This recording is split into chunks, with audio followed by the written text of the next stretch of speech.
Hey guys, tonight we'll journey back in time to explore a story that is both romantic and tragic. Maybe you're lying in bed, your phone screen dimmed, or you're simply looking for a quiet story to keep you company. So, before you get comfortable, take a moment to like the video and subscribe, but only if you genuinely enjoy what I do here. Please share in the comments where you are and what the local time is. It's wonderful to know that these stories are connecting us from different time zones. Our main character tonight is a woman with deep, soulful eyes, an intellect sharp enough to challenge the greatest minds, and an ambition so fierce it could reshape the very religious foundation of a nation. That's Anne Boleyn. Her story isn't just about love and betrayal. It's the tale of a woman who refused to be a mistress, inadvertently sparking a religious revolution, shattering a 1,000-year relationship between England and Rome, and ultimately paying for it with everything she had, including her life. You might know her as the second wife of Henry VIII, who was executed. But what many don't realise is that without Anne Boleyn, there would be no Church of England, no Elizabeth I, and English history would have taken a completely different turn. This woman truly changed the course of Western civilization, and then paid the ultimate price for it.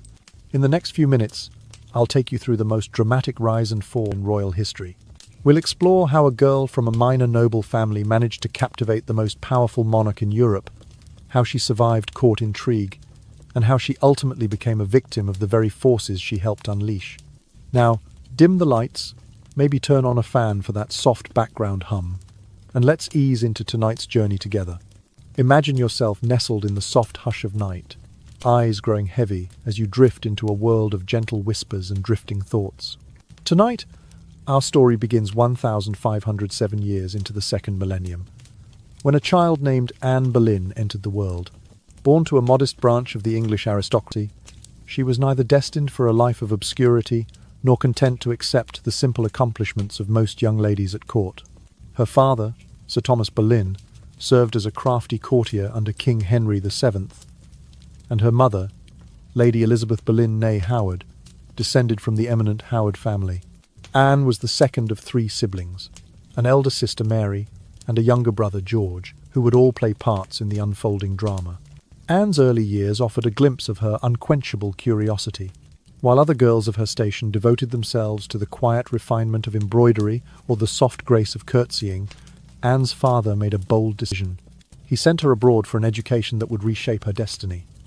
At the tender age of 13, she journeyed to the court of Margaret of Austria in the Low Countries. There, amid the elegant canals and hushed corridors of Margaret's palace, Anne mastered French, the language of diplomacy, and absorbed the subtleties of courtly etiquette. It was in those quiet lessons, learning to address dukes and duchesses, negotiating the delicate politics of ceremonial presentation, that she discovered her greatest strength, a sharp mind capable of swaying opinion and commanding respect. When the winds of ambition carried her onward, Anne ventured to the glittering courts of France. The French court, in all its splendour, resembled a grand tournament where wit and intelligence shone brighter than any jewelled tiara. She learned to dance with a lightness that made lords pause in admiration, to converse with scholars on matters of theology and statecraft, and to attire herself in fashions that balanced elegance with a subtle hint of defiance. In those hallowed halls, where beauty and brains interwove like the finest brocade, Anne honed her ability to engage learned abbots in theological debate, and to captivate poets with her elegant presence. She returned to England, not as the timid girl who had departed, but as a woman confident in every step, every glance, every measured word. Upon her arrival in England in the year 1521, the court reacted with astonishment. Anne's long, dark hair framed a flawless, pale complexion, and her deep brown eyes shone with the secret knowledge of continental intrigues. English nobles, accustomed to pale, timid debutantes, now encountered a figure who spoke Latin with ease, who could recite passages from Erasmus, and who might outdance any lady of the court. She listened attentively as bishops discussed ecclesiastical reform, and she gently challenged ambassadors over matters of foreign policy. It was this uncommon combination of beauty, learning, and boldness that caught the eye of King Henry VIII, a monarch already weary of the familiar faces that circulated his court. Henry, weary of a marriage that produced no male heir, found in Anne not merely a new fascination, but a spark that ignited his royal desires. Their introduction began a courtship unlike any other. Anne, remembering lessons in self-possession, refused his early advances, asserting that she would never become merely his mistress. Her refusal, firm yet courteous, only intensified the king's resolve. Night after night, he penned letters craving her favour. Day after day, he marshalled theologians and lawyers to seek grounds for annulling his marriage to Catherine of Aragon.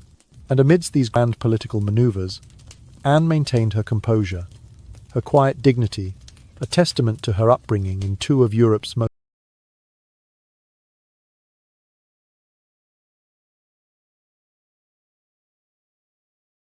exacting courts. By the time the year 1533 arrived, Henry and Anne had consummated their union in a secret ceremony. She was crowned queen in June of that same year, the first queen consort England had ever known who had insisted upon marriage rather than the king's casual affection. Yet even as Anne sat upon the coronation chair, her mind remained as alert as any scholar's, contemplating the Protestant ideas stirring in Wittenberg, considering how a queen might wield spiritual influence, and pondering the delicate balance of power now resting in her hands. So, dear listener, as your eyelids grow heavy and the world beyond your window blurs into twilight, reflect upon this remarkable woman. Anne Boleyn, daughter of Sir Thomas and Lady Elizabeth, sister of Mary and George, alumna of Margaret of Austria's court and the French royal household, entered this world quietly, but left her mark upon the very foundations of the English realm. Having captured King Henry's attention with her unmatched wit and poise upon her return to England, Anne Boleyn soon found herself at the heart of a pursuit unlike any other the court had ever seen. Henry VIII, long wearied by his formal marriage to Catherine of Aragon, who, after nearly 2 decades together, still could not provide him with a male heir, had grown bored of the customary liaisons that passed through his chambers. In his earlier years, the ladies of his court, accustomed to a monarch's fleeting favours, would readily bend to his will, receiving sumptuous gifts of jewels and estates, offering themselves in whispered twilight encounters, and then quietly withdrawing once the king's interest waned. Yet when Henry first laid eyes on Anne in the year 1526, everything changed. Anne was no ordinary court beauty. Instead of yielding her heart and body as so many before her had done, she surprised Henry by issuing a polite but firm refusal to become his mistress. This simple refusal carried an unmistakable undercurrent of challenge. Henry, tall, strong, and accustomed to absolute obedience, found his power defied for the first time. His nights grew restless as he lay awake, replaying the memory of Anne's dark eyes and the gentle firmness of her no. Such a rebuff was unthinkable for a monarch so used to commanding adoration. Recognizing the power of her position, Anne adopted a strategy of deliberate intrigue, a cat-and-mouse dance that ensnared the king's heart. At times she greeted him with laughter and warmth, her presence as luminous as candlelight upon gilded walls. On other occasions she was reserved and distant, leaving courtiers to whisper in hushed speculation. She accepted his lavish gifts, a string of lustrous pearls, a ruby ring of exquisite cut, but never allowed them to bind her promise. Instead she signalled, through a raised brow or a carefully chosen phrase, that these tokens did not obligate her to any vow. Anne did more than toy with Henry's affections. She engaged him on matters of theology, probing his thoughts on whether monarchs might interpret Holy Writ according to their own conscience, how princes should balance divine law with royal decree, and to what extent a sovereign might challenge the supremacy of Rome. Such discussions, conducted in the quiet intimacy of private chambers, both flattered and flustered the king, his intellect stimulated by her sharp mind, yet unsettled by her willingness to confront him on sacred matters. Then, at moments when Henry's yearning peaked, Anne vanished from court. She would disappear for weeks, retreating to her family's estates or undertaking ostensibly trivial journeys, leaving Henry to dispatch envoys in anxious pursuit. The king's frustration mounted. No royal command could compel her presence. He found himself composing desperate letters by candlelight, each line more pleading than the last. "If you but grant me your favour, I shall forsake all others and give myself entirely to you." These letters, once unimaginable upon the hand of a monarch, flowed from Henry in a torrent of longing. It was a profound reversal of roles. Henry, sovereign of England and defender of the faith, now stood as suitor before a woman who refused to yield. His courtiers watched with astonishment as the most powerful man in Christendom became ensnared by Anne's careful balance of allure and restraint. This courtship, unlike any other, revealed that even royal authority could falter when met by genuine resolve. Yet Anne's refusal was not born of cruelty. She understood that to surrender herself completely would extinguish the very desire that had captured Henry's devotion. Instead, she maintained just enough reserve to keep him entranced, encouraging him with moments of grace, but never granting the immediate conquest he sought. In doing so, she secured her place not as a mere mistress, but as an equal in a delicate game of power and persuasion. As the months passed, the whispers in Westminster grew louder. Could a king dissolve his long-standing marriage, defy the Pope, and declare Anne his queen? While prelates fretted over the theological implications and foreign ambassadors murmured of political upheaval, Anne moved through court with serene composure. She noted promotions quietly granted to her family, signs of her growing influence, and she listened intently when bishops expressed concern about the king's obsession. Yet she revealed no hint of panic or doubt, and so, in the hush of candlelit hallways, the most dramatic courtship in English history played out. A monarch, accustomed to unquestioned power, transformed into a humble petitioner, and a woman of ambition and intellect who held the reins of his desire. As you drift towards slumber, imagine the soft rustle of silk gowns, the muted glow of torchlight on polished stones, and the whispered names of Anne and Henry echoing through the silent corridors of power where a single word, no, reshaped the destiny of a kingdom. And so, as Henry waited in restless anticipation, Anne Boleyn revealed that her demands extended far beyond the private games of affection and intrigue she had so carefully orchestrated. Anne did not merely wish to be his mistress. She insisted upon becoming his wife. More than that, she demanded that he annul his marriage of 15 years to Catherine of Aragon, an act that pointed a direct dagger at the heart of the Roman Curia.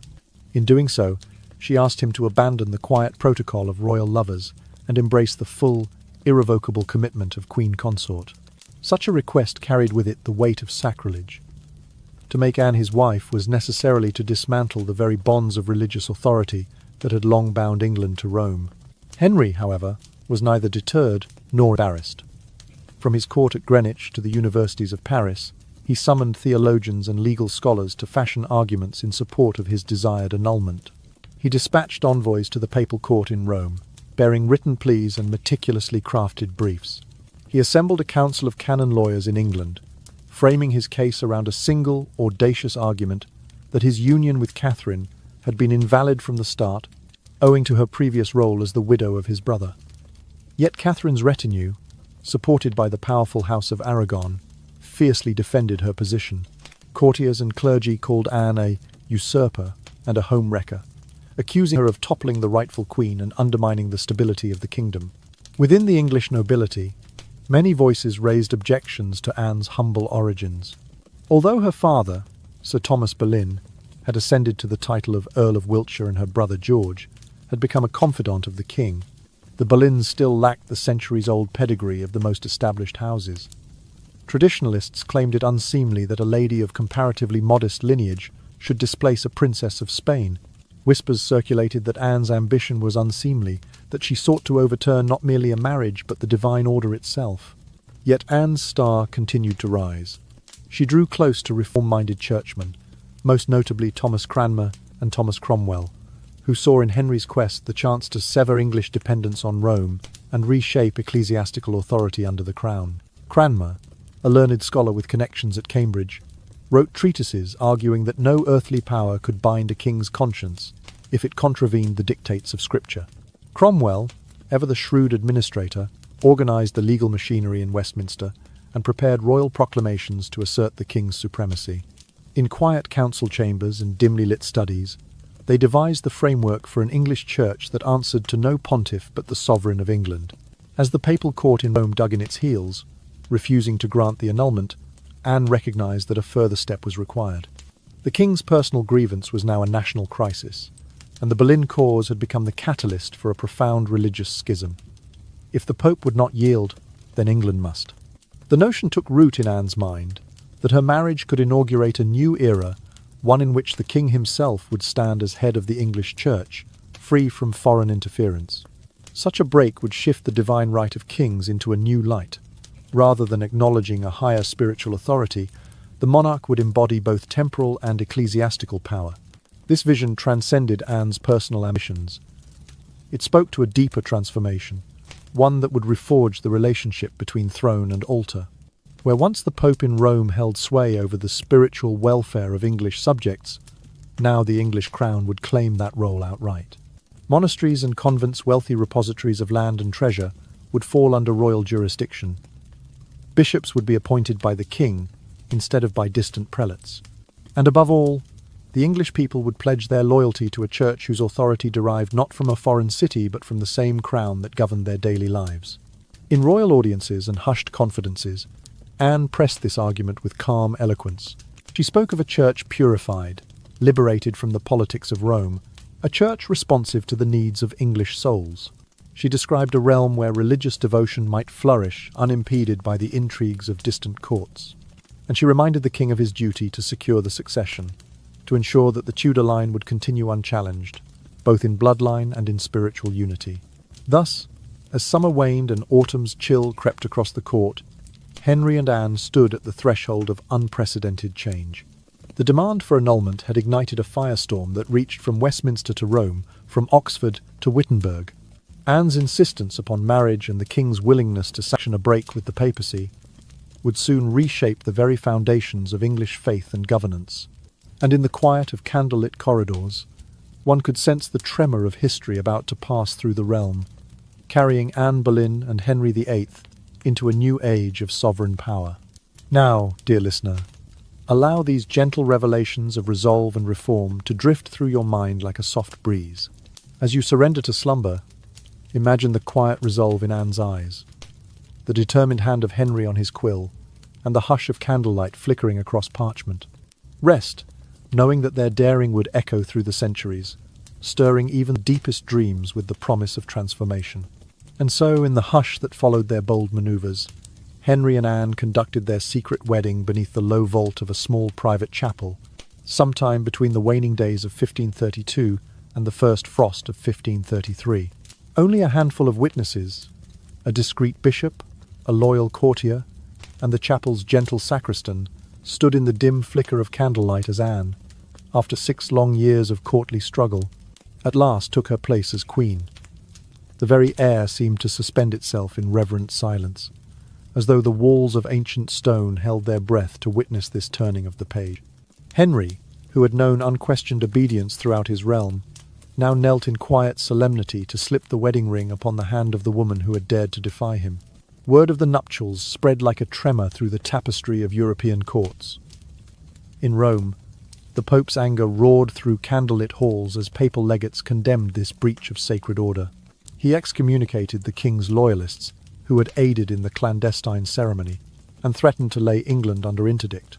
Meanwhile, the Holy Roman Emperor, ever watchful for his aunt's vindication, massed troops along the northern borders of Italy, and looked to threaten war if Catherine's rights were restored. Back in England, Catherine's faction, poised and proud in their devotion, cried betrayal, labelling Anne an interloper who had usurped a princess by virtue of her Spanish blood.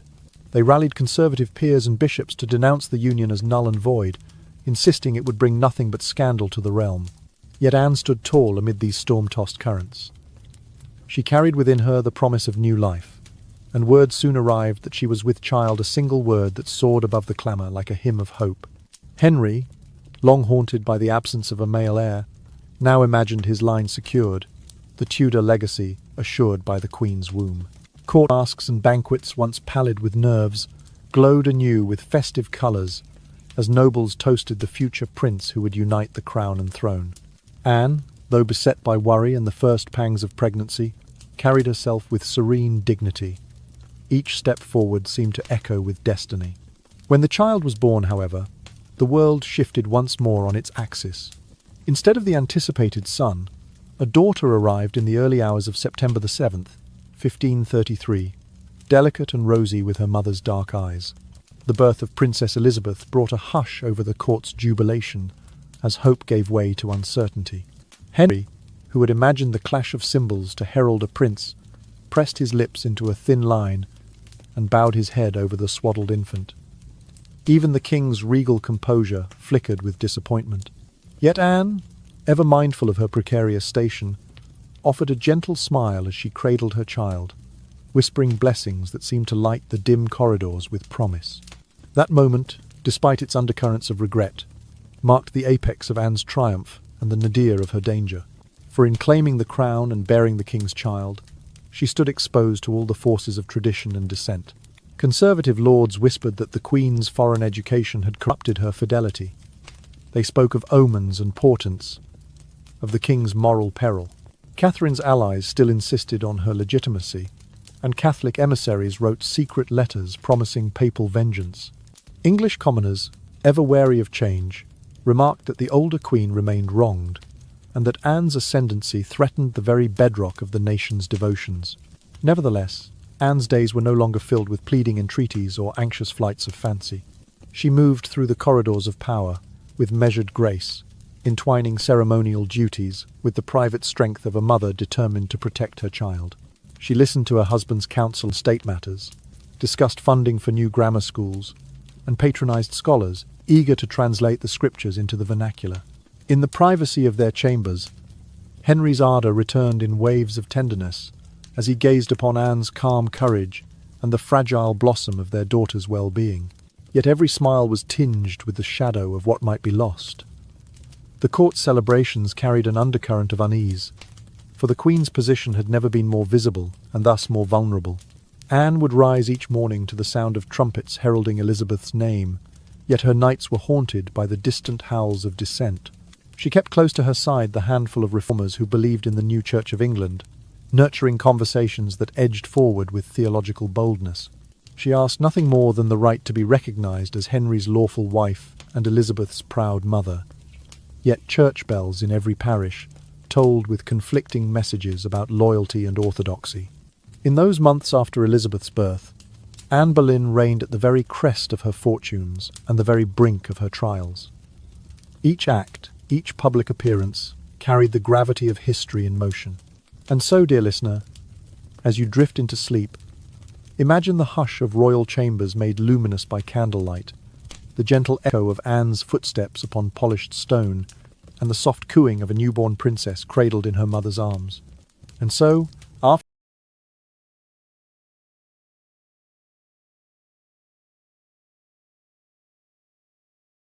their secret nuptials and the birth of a child who would one day rule, Anne Boleyn found herself crowned Queen of England.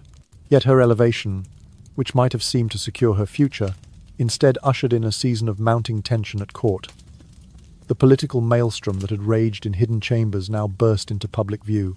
Factions loyal to Catherine of Aragon seethed with indignation, denouncing Anne as an interloper who had supplanted a Spanish princess and dethroned legitimate authority. Traditionalists among the clergy and nobility bristled at the notion that their sovereign had dared to sever ties with Rome, a relationship handed down through a millennium of custom. And among the common people, tongues were divided between those who hailed the new queen as the architect of England's independent destiny and those who mourned the older, more familiar order. On the 1st of June in the year 1533, Anne's coronation was staged with unparalleled extravagance. From the Tower of London to Westminster Abbey, the streets were lined with banners of cloth of gold and attendants clad in robes threaded with silver and pearls. A solemn procession wound its way past cheering crowds, trumpets blaring and drums rolling, as the new queen, resplendent in crimson velvet and crowned with a diadem of glittering gemstones, made her way to the high altar. Yet beneath the pageantry lay a note of disquiet. Many in the throng refused to remove their hats as she passed, a gesture of deliberate disrespect that spoke volumes about the ambivalence of the realm. Anne, for her part, wore a mask of regal composure, but those who observed her closely noted the furtive glances she cast toward her belly, where the promise of a royal son flickered like a fragile flame. For Anne, every element of that day carried double meaning. Her attire, carefully chosen in tones of emerging gold and green, signified new life and renewal, but to conservative eyes, such showiness seemed a flaunting of sacrosanct restraint. Each word she uttered in the liturgy, each vow she swore before archbishop and prelate, was passed for political overtones. Was this a blessing upon a sovereign nation, now free of papal overlords, or an affront to those who saw the Church of Rome as the true inheritor of divine authority? In the height of jubilation, a murmur surged among the onlookers. If Henry's long-awaited prince did not arrive soon, would Anne's radiance fade, and with it her claim to the throne? The Queen's own heart trembled with that shared uncertainty. She had become the very symbol of England's spiritual revolution, and she alone carried the weight of its success. While courtiers bowed and offered compliments, she quietly sought out her husband's gaze, aiming to bolster his resolve. Henry, for his part, stood tall and unyielding at her side, yet his eyes betrayed the familiar anxiety of a man who had gambled his kingdom on the promise of a male heir. When September arrived, the court held its collective breath.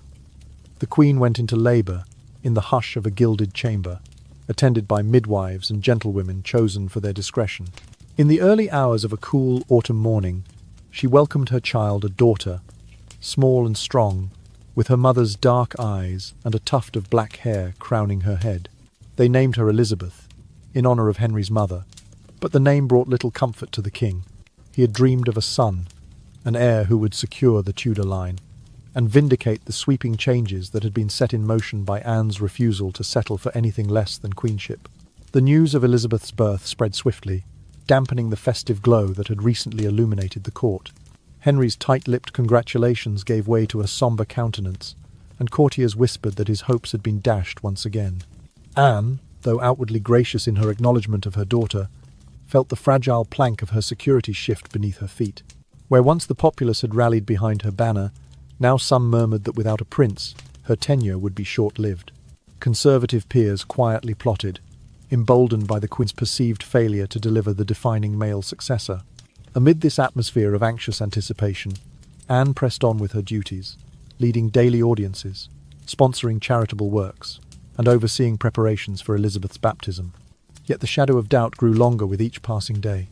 Every public appearance risked fresh displays of disrespect, and even the king's private consolations could not fully assuage her fears. She clung to the hope that another pregnancy might yet produce a son, but the months that followed offered only silence where a royal drumroll once seemed certain. Thus, as autumn turned to winter, Anne Boleyn stood at the pinnacle of her power and the cusp of her greatest peril.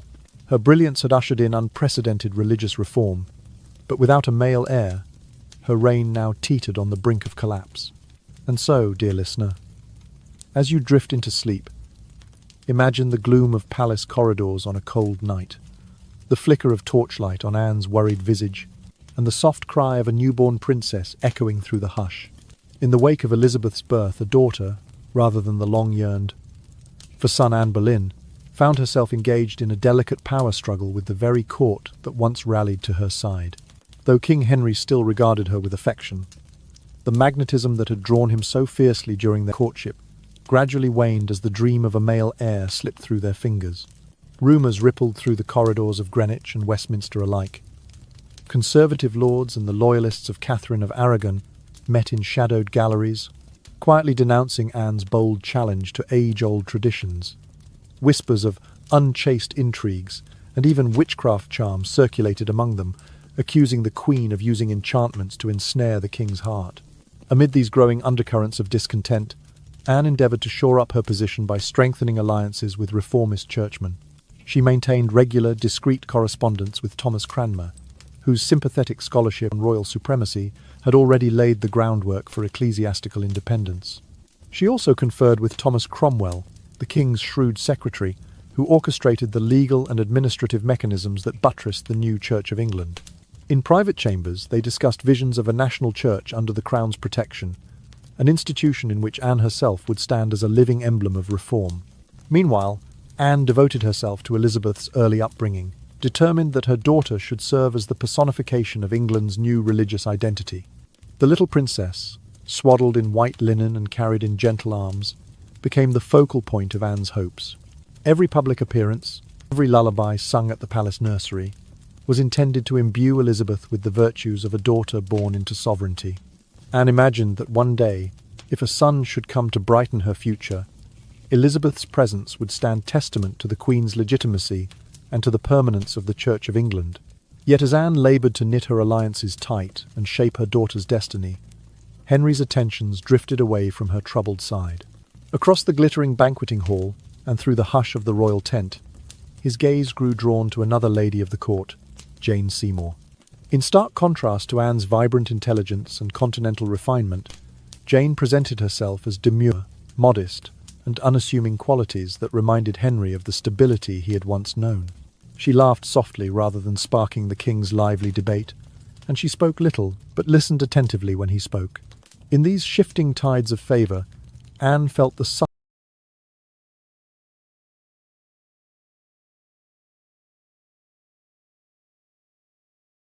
chill of her waning influence. The same courtiers who once vied for her smiles now edged closer to Jane's quiet grace, hoping for favours and offices from the king's next confidant. Anne watched with a steady composure, although in her private moments she could scarcely contain the tremor of uncertainty. She continued to attend to Elizabeth, adjusting the tiny garments embroidered with Tudor emblems, and she upheld her public duties, granting audiences, sponsoring charitable foundations, and overseeing the education of the princess. But every step she took was shadowed by the possibility that a new queen consort might soon displace her.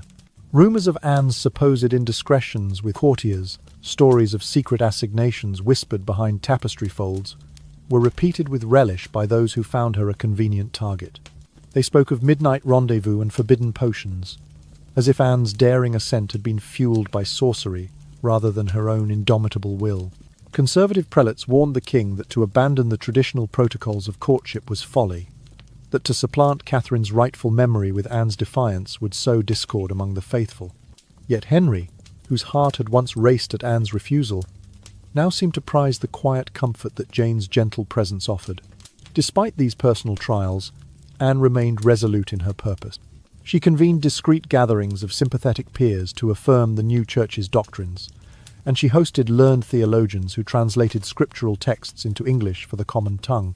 She ensured that Elizabeth's latest christening gown was crafted by the finest seamstresses, emblazoned with symbols of the Reformed faith, so that even the infant princess might embody the dawn of a sovereign church. Anne understood that her daughter's very existence represented the future of her reforms, and that every glance Elizabeth received from noble and commoner alike lent weight to the Queen's cause. Meanwhile, Henry's pursuit of Jane grew increasingly open. He sought out her company at hunting parties and favoured her voice in the gallery where musicians played. The contrast between Jane's unobtrusive devotion and Anne's assertive intellect became more pronounced with each passing week. Anne, accustomed to commanding the court's attention, now found herself sharing it with a rival whose virtues seemed tailored to the king's present desires. Thus, as autumn turned to early winter in 1533, Anne Boleyn navigated a court rife with intrigue and opinion. She balanced the tenderness she felt for Elizabeth with the necessity of political manoeuvring, and she maintained her alliances with reformers who eyed her as both partner and talisman of change. Yet she also felt the encroaching chill of Henry's shifting affections, an omen that the crown she wore might yet slip from her brow. And so, dear listener, as your eyelids grow heavy, imagine Anne's quiet resolve, a woman of fierce conviction, cradling her daughter's future in one arm,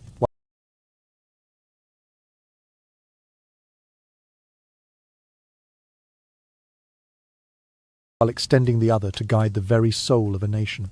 And so, as autumn yielded to the chill of winter in the year 1533, Anne Boleyn found herself once again holding hope in her arms, and then losing it.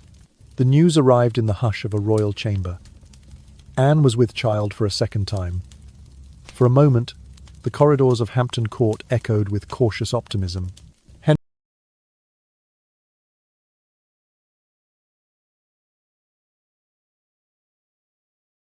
Henry VIII, who had pressed his ear close to her belly to hear the steady drum of life, dared to dream again of the long-awaited son.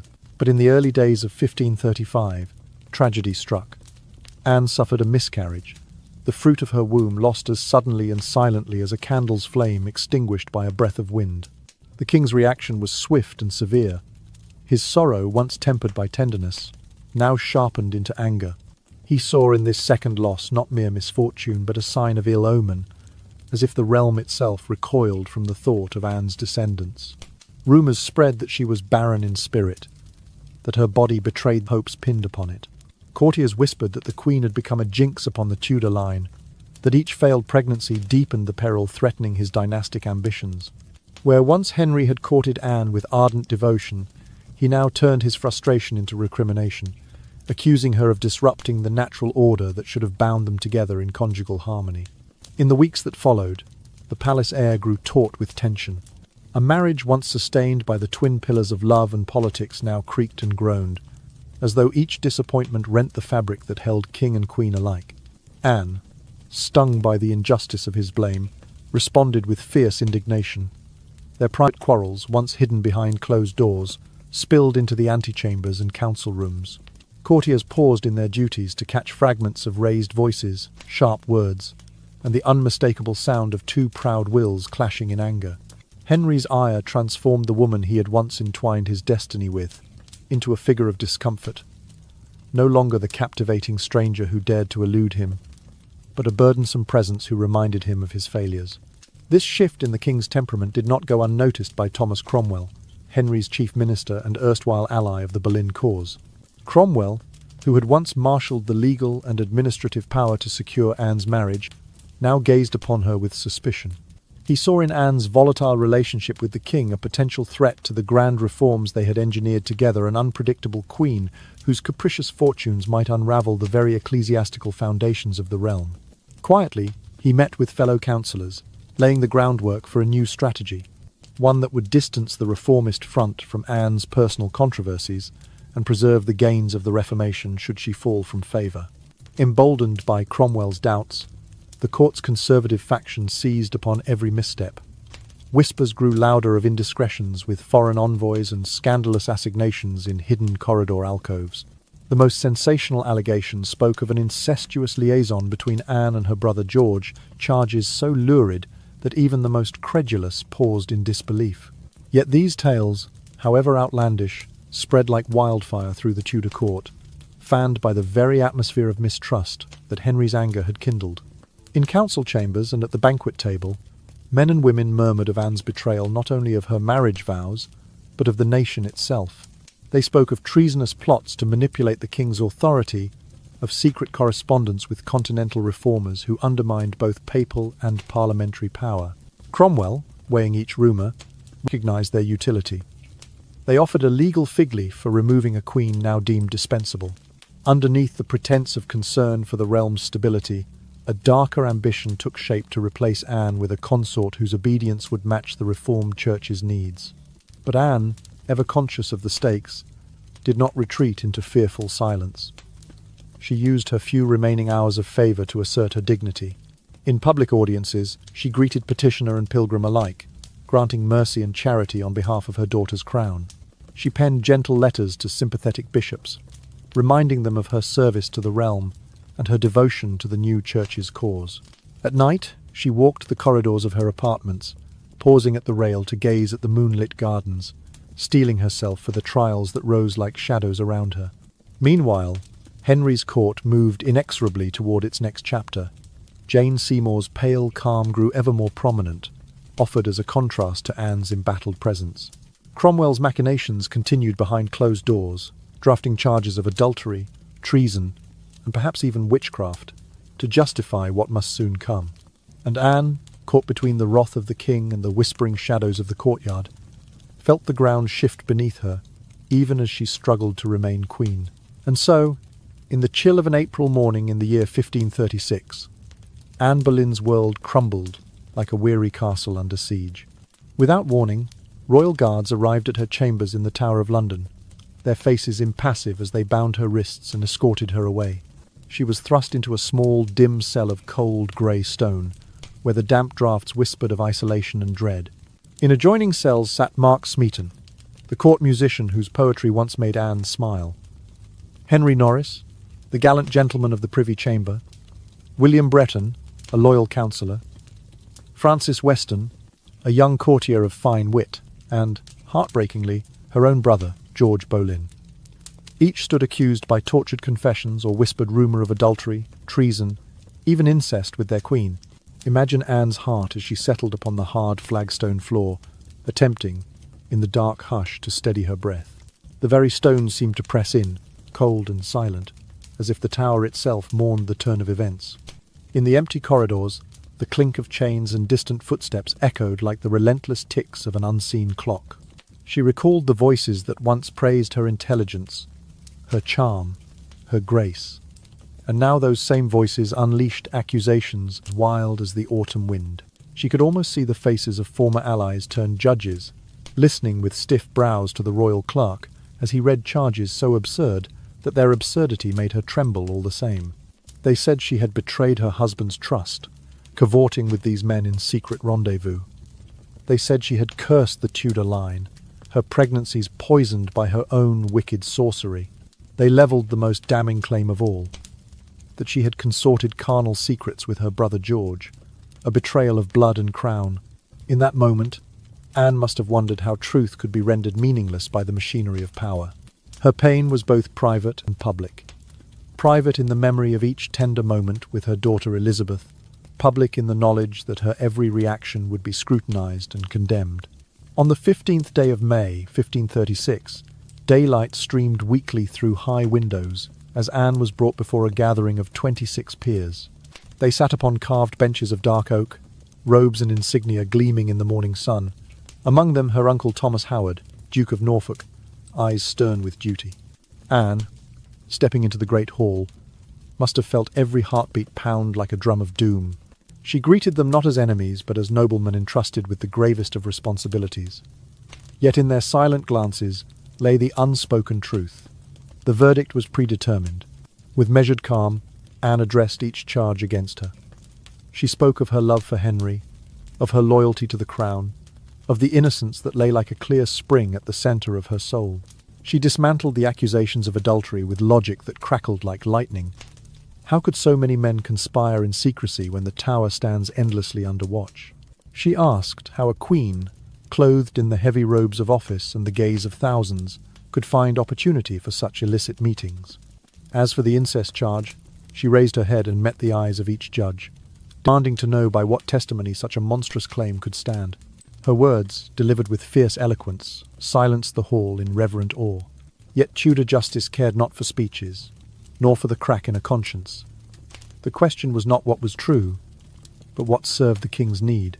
When the clerk called out the unanimous verdict of guilty on all counts, it fell upon Anne like a hammer blow.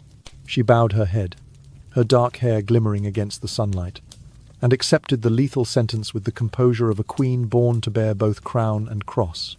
In her final moments at that trial, Anne turned her gaze to Henry's representatives, speaking words that must have cut deeper than any blade. She begged mercy not for herself, but for her young daughter, Elizabeth, whose fate now wavered on the edge of royal whim. "Let not my downfall be Elizabeth's ruin," she implored in a voice as steady as prayer. "I forgive those who have brought this day, and I commend my spirit to God. May my son, if ever I bear one in heaven, live to love his country better than this one has loved me." With that, the trial concluded, leaving no room for appeal. Anne was led away, her silhouette small against the grandeur of the hall, yet nobler in spirit than any coronation could proclaim. The peers returned to their duties, the echo of their own judgments chasing them down cold corridors. And behind the heavy doors of the Tower, Anne Boleyn prepared for the final act of a life intertwined with thrones and dreams. And so, on the morning of May 19th in the year 1536, Anne Boleyn walked with steady resolve toward the scaffold that awaited her. Draped in a simple gown of ash-grey damask, she set one foot before the other, each step measured and calm upon the timber planks. A soft breeze stirred the folds of her skirts as the assembled crowd fell into reverent silence.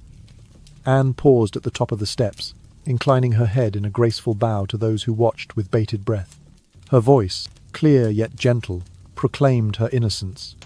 She forgave those who had condemned her, and offered prayers for the soul of her king and husband. In that fleeting moment, time itself seemed to hold its breath.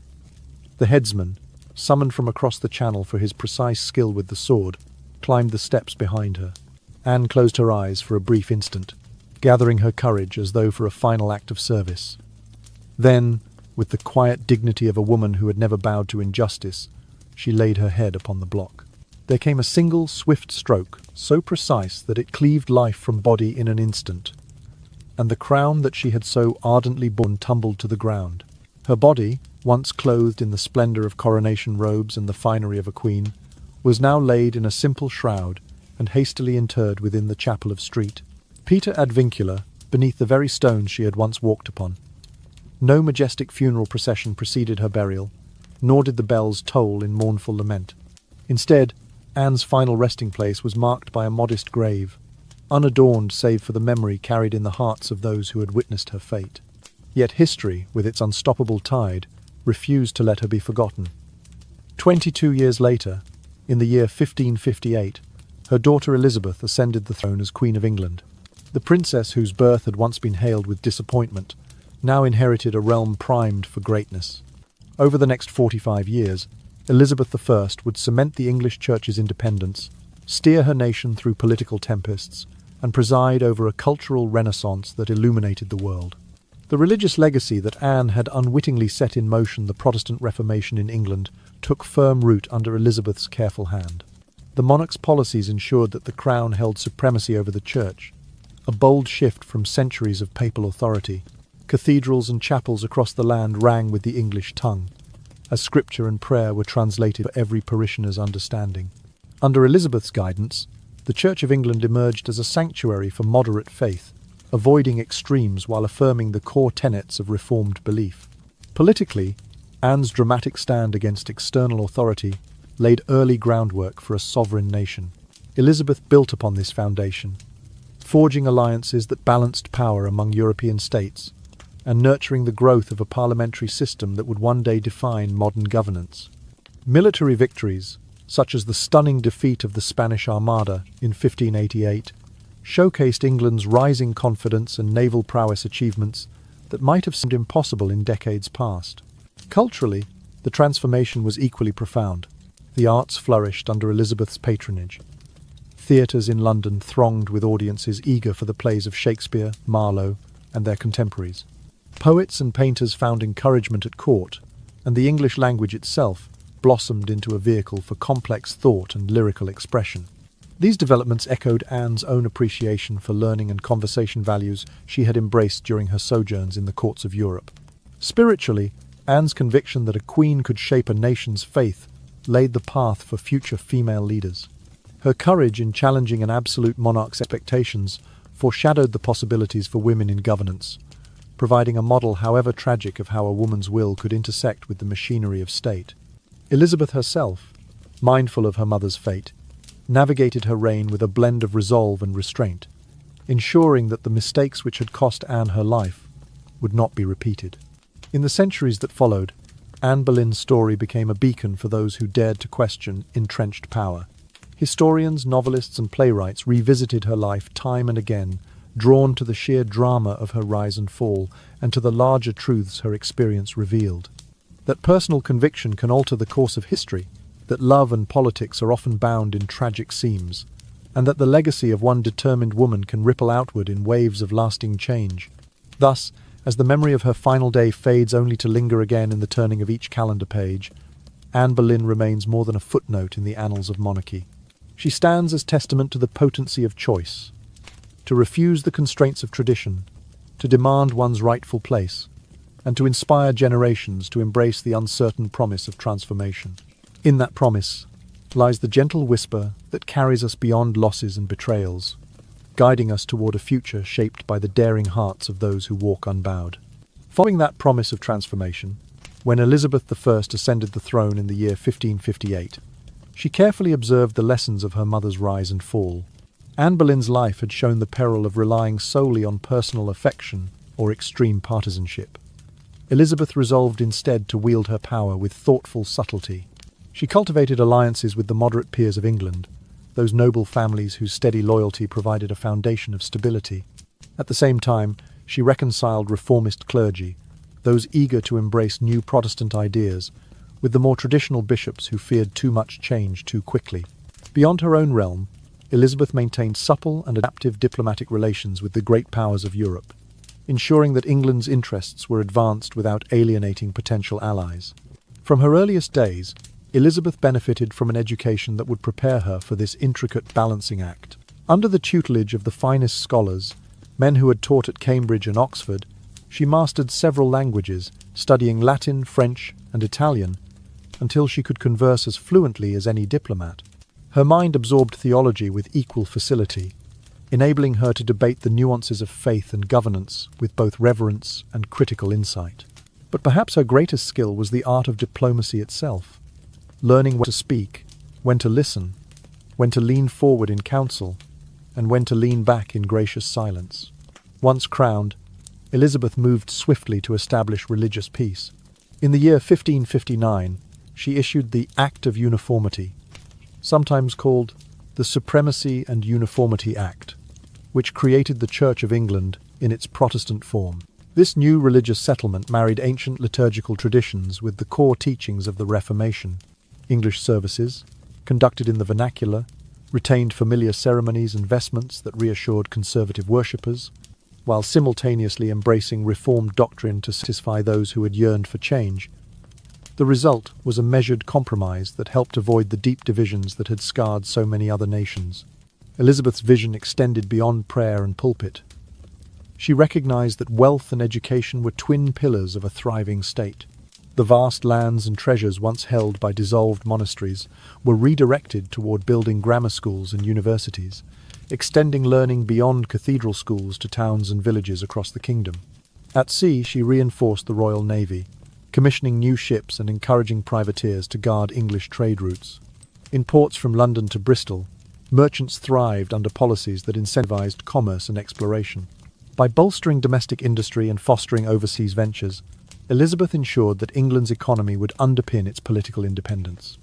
All these efforts coalesced into what historians would later dub the Elizabethan Golden Age. Poets and playwrights such as William Shakespeare and Christopher Marlowe found fertile ground for their genius. London's stages hum with creative energy, drawing audiences from every walk of life. Raw materials from the New World stirred innovation in shipbuilding and navigation, while merchants returned with spices, silks, and riches that filled the royal coffers. In 1588, when the formidable Spanish Armada sought to invade, it was the strength of England's navy, bolstered by Elizabeth's foresight and the indomitable spirit of her sailors, that shattered the invaders under a storm of cannon fire and tempestuous wind. Through each triumph, Elizabeth's cautious yet confident leadership shone. She neither flaunted her authority in harsh decrees, nor retreated behind the veil of courtly politeness. Instead, she chose the slender path between extremes, listening to petitioners on the palace steps as patiently as she parleyed with foreign ambassadors. She carried the memory of her mother's tragic end in her heart, reminding herself that power must be exercised with both firmness and mercy. In doing so, she transformed England into a beacon of stability, where faith, learning, and enterprise blended in harmonious motion. The legacy of that era, tempered by compromise and kindled by creativity, endures as testament to what measured rule can achieve. England's golden age arose not from the whims of a single ruler's passion, but from the judicious cultivation of alliances, the prudent management of church and state, and the nurturing of minds and ships alike. Elizabeth's reign proved that authority need not crush dissent to succeed, but rather could draw strength from a tapestry of voices, each contributing its own thread to the nation's grand design. As night deepens and your breath slows, let the memory of her careful reign lull you toward rest, reminding you that true power often lies in the gentle art of balance. Building upon the commerce, exploration, and naval victories that defined her reign, Elizabeth I also presided over an extraordinary cultural renaissance that radiated far beyond England's shores. The days when London's dusty yards saw only merchant caravans and cannon drills were eclipsed by the rise of a thriving theatre district. In the span of a single decade, dozens of playhouses sprang up around the city, from the sweltering Globe Theatre on the south bank of the Thames to the Royal's Men's Blackfriars in the city proper. Audiences of all ranks flocked to see the latest works of playwrights who plumbed human comedy and tragedy with equal brilliance. William Shakespeare's dramas echoed in every corner, from Romeo and Juliet and A Midsummer Night's Dream to Hamlet and Macbeth, each new production unveiling fresh layers of language and insight. Christopher Marlowe's histories and tragedies, full of ambition and betrayal, poured forth from press and stage, their bold verse matched only by the actors' fervent performances. Elizabeth encouraged these artists, recognizing that the performing arts offered not only entertainment, but a subtle form of diplomacy. Through masks and court entertainments, spectacles combining poetry, music, dance, and sumptuous costumes, she conveyed themes of national unity and the virtues of her reign. Foreign ambassadors invited to these pageants returned to their courts with lavish descriptions of English ingenuity, their reports fueling curiosity and admiration across Europe. This soft power of culture proved as vital to England's stature as any fleet of warships or treaty of alliance.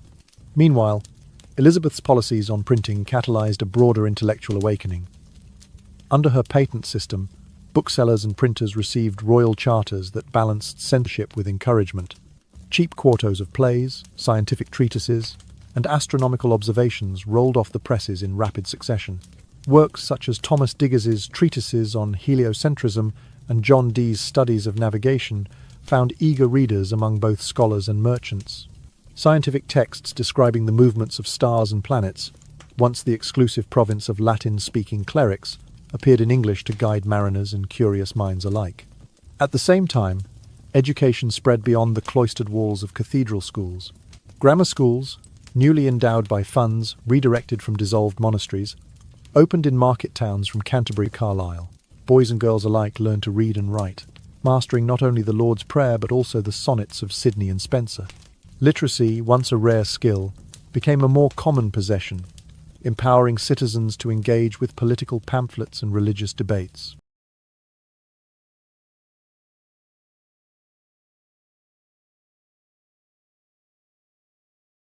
The ideal that Anne Boleyn had championed of a church guided by an informed laity now bore fruit in the foundations of a burgeoning scientific revolution. Through poetry, theatre, and the court's musical compositions, a spirit of individual expression blossomed. Lyricists penned verses that explored personal feeling with unprecedented candour. Court composers, inspired by continental masters, blended intricate melodies with English verse to create new genres of consort music. The result was a society in which the individual voice found both public applause and personal fulfillment. Noble patrons supported their favourite writers and musicians, while merchants and craftsmen found pleasure in sharing literary discoveries in coffeehouse discussions and tavern debates. This cultural effervescence was more than mere frivolity. It underscored a profound shift in national self-confidence.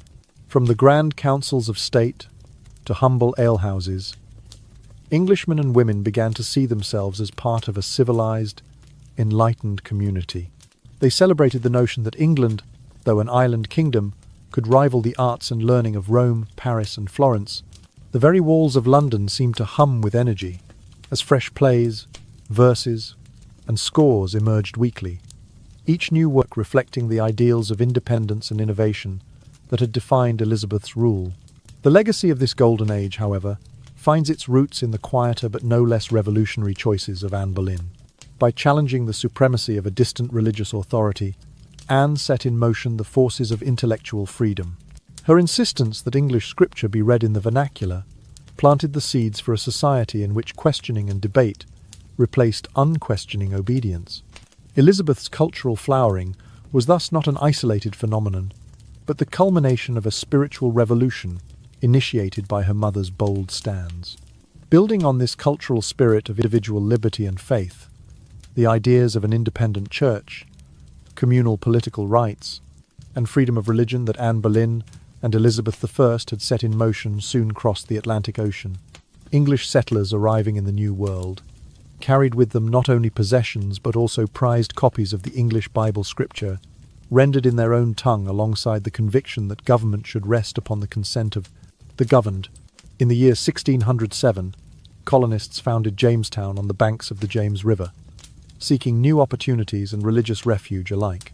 They endured sweltering heat, insect-borne fevers, and periods of hunger that tested their resolve. Yet even in the depths of hardship, their belief that each man possessed a God-given right to pursue life, liberty, and property sustained them through famine and strife. That foundational principle echoed the earlier shift away from unquestioned royal and papal authority, an echo of Anne's stand for an autonomous church and Elizabeth's harmonious settlement between crown and creed. A dozen years later, in 1620, a group of Puritans sailed aboard the Mayflower to the shores of New England. They came prepared not merely to carve out a living from forests and salt marshes, but to establish a polity reflective of their deepest convictions. On the storm-battered deck, they drafted and signed the Mayflower Compact, a document that bound them to enact just and equal laws for the common good. This compact, the first written framework for self-government in the English colonies, drew directly on the notion that authority derives from the consent of free individuals, a concept born in England's own break with ecclesiastical absolutism. In each new settlement, whether in the swamps of Virginia or the rocky soil of Plymouth, these emigrants placed great stock in the capacities of ordinary men and women. They believed that each person, having the light of God within, should be free to interpret Scripture, to worship without interference, and to speak on matters of community welfare. Such religious equality fostered social cohesion. Ministers guided the conscience of the faithful but did not wield unchallenged power. Town meetings assembled each freeman as an equal participant in local governance.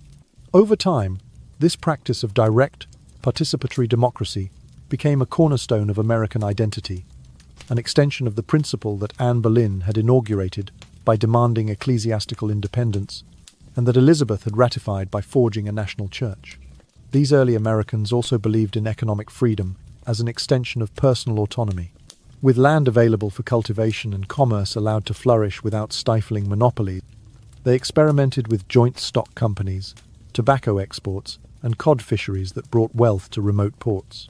In Cahokia and Jamestown alike, the doctrine that a man might better his station through enterprise and hard work took root, in contrast to European systems where birth often determined one's fate. Religious tolerance, prized above all, encouraged disparate sects, Pilgrims, Puritans, and later Quakers to settle alongside one another, reducing sectarian strife that had so often plagued the continent. As the 17th century progressed, the English colonies multiplied from New England down to the Chesapeake Bay. In each community, the notion of popular sovereignty, a government of the people, by the people, for the people, gradually transcended its theological origins to become a political truth. Town charters and colonial assemblies convened to levy taxes, enact laws, and oversee justice, all under the watchful eyes of inhabitants who expected accountability from their governors. The distance from London's court magnified the settlers' sense of self-reliance, reinforcing the belief that